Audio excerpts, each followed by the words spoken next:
Welcome to the best of first-person episodes from Phantoms and Monsters. Please like, subscribe, and hit the bell icon so you'll be notified of all future uploads. Witness recalls Bigfoot encounters in Oswego County, New York. In February of 2013, I was shoveling a path down the driveway for my daughter to get to the school bus. It was about 5:30 in the morning, still dark out. I was just at the road's edge when I heard a noise come from across the road, which is wooded. It sounded like a long howl, which I believe is what people refer to as an Ohio howl. All I knew at that time was that it scared the crap out of me, and I ran for the house. At the time I didn't make a connection with Bigfoot even though I was watching Finding Bigfoot. I was looking for other explanations, like a known animal that would make a trumpeting noise. After that I forgot all about it, never gave it a thought. Even when my neighbor told me he heard someone walking out behind his garage late at night that spring. I joked at the time that maybe it was Bigfoot. Little did I know. Flash forward to about August of 2013. We have a cockapoo and at this time she was under-year-old. Like most puppies they need to urinate when they feel the urge and haven't learned to hold it. So, about 1:30 in the morning, Jessie, the dog, needs to go outside. I took a small flashlight along, the batteries were getting low on power, but figured it would be enough. So while Jessie is trying to find the perfect place, I decided to pan the flashlight around. Across the road the weeds had grown very deep and tall. The light had caught some eye shine in the weeds. The color was orange to red which seemed odd, and I thought maybe it was just a wild dog. Problem with that, as I forgot, is that the ground drops 3 feet the other side of the road. The eye shine was about 2 feet or so above road level, which didn't sink in until later. What happened next I will never forget. So one minute I see the eye shine, I look away to check on the dog, and when I pan the light back across the road, it is no longer in the weeds but on the edge of the road, maybe 40 feet away at most, standing. It never made a sound from the weeds to roadside.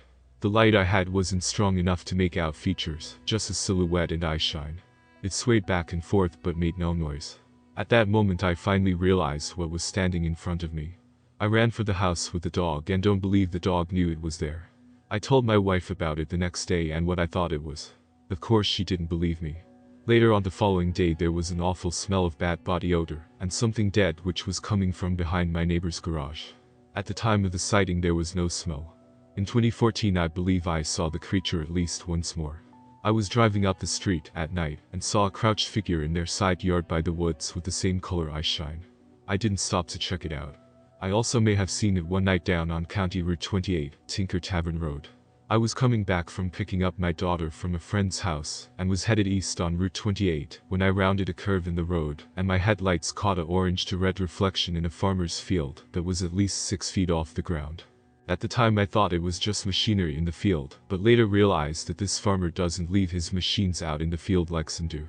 Another time something ran past the end of my house after dark and turned on the motion light. Within a few seconds of that, every dog in the area was going nuts. Not proof, I know. I drive the short bus for special needs children. One morning I was walking out to my driveway to pre-trip my bus, when I heard something large run away from a rhododendron that was maybe 6 feet from my bus. The plant was about 6 feet tall and 30 feet around.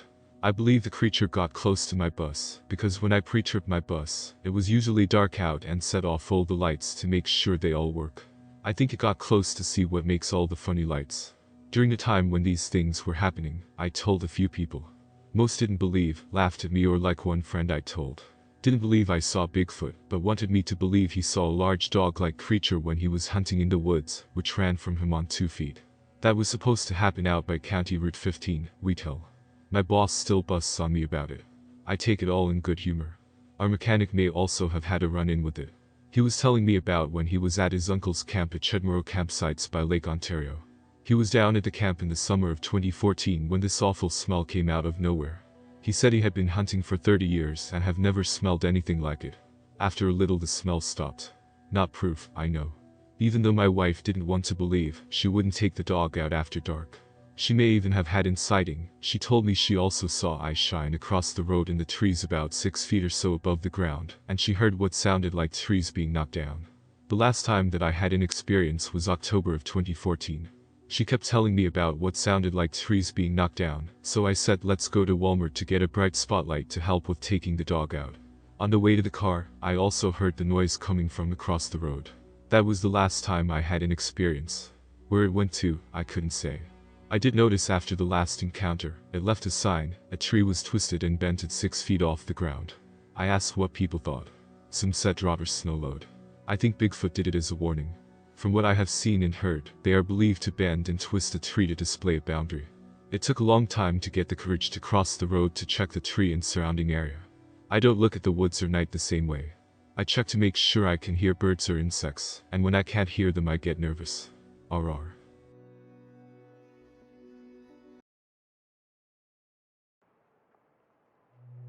Small bright light, followed by Bigfoot whoops in Uwharrie National Forest, North Carolina. I have experienced something this week truly phenomenal that I cannot explain. Something so earth-shattering and reality-breaking I am still in shock. My adrenaline is still pumping through my system even now writing this 4 days later.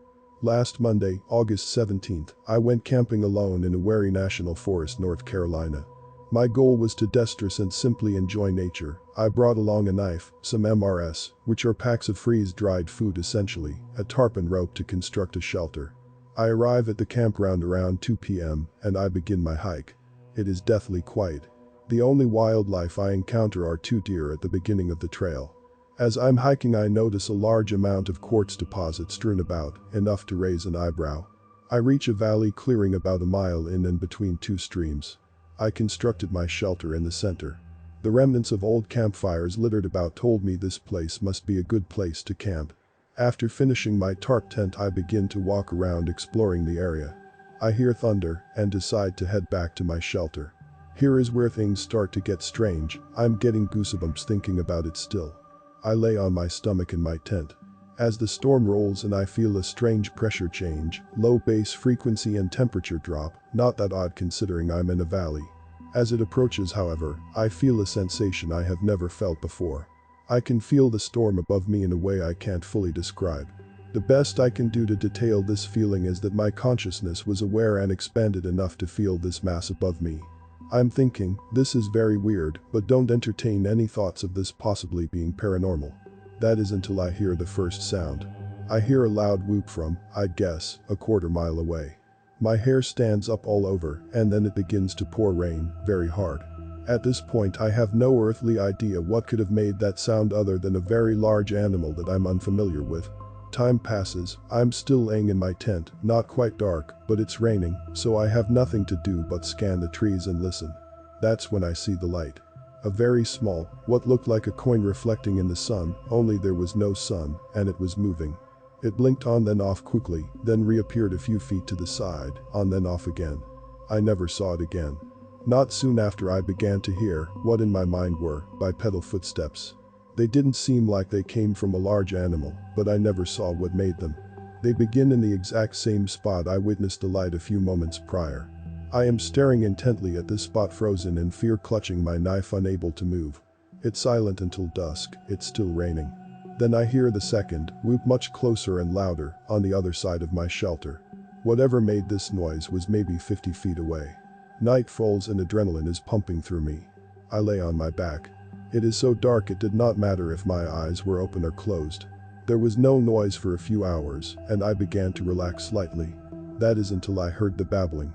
I had set up in between 2 streams so my rational brain was making me think it was just the water. It was not. If I had allowed myself to believe that I was actually hearing some sort of inhuman speech that far into the woods all alone I would have panicked or blacked out with fear perhaps. I hear this intermittently throughout the night in 2 places. It's soft as if they are whispering to each other about me, not wanting to wake me up. I lose consciousness at some point, but awake to something being thrown at my tent, possibly a small rock. Nothing more of note happens that I'm aware of until morning where I get the hell out of there. I arrive home and immediately begin researching what could have possibly been making those noises. I look at deer, mountain lions, bears, even raccoons and squirrel noises. Nothing comes close. That is until I decide to entertain the Sasquatch theory. I came across the Sierra Sounds. It is exactly the same. I cannot tell you how frightened I was when I heard this video, it is the same exact noise. I can't even begin to process this, even still, I'm shaking typing all of this out for you. The murmuring, that's the worst part, they were talking to each other. Please let me know what your thoughts are, or if you know anybody who has had similar experiences too. Let me assure you everything I have written is the truth and I feel completely healthy. I know what I heard.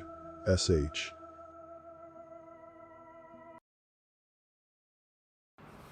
This is Lon Strickler. If you like this program, it would help us if you would give it a thumbs up. Then subscribe and click the bell icon so you get notification when we upload new first-person encounters. We have many more to come very soon. And by the way, if you have a suggestion or an experience of your own, please leave a comment.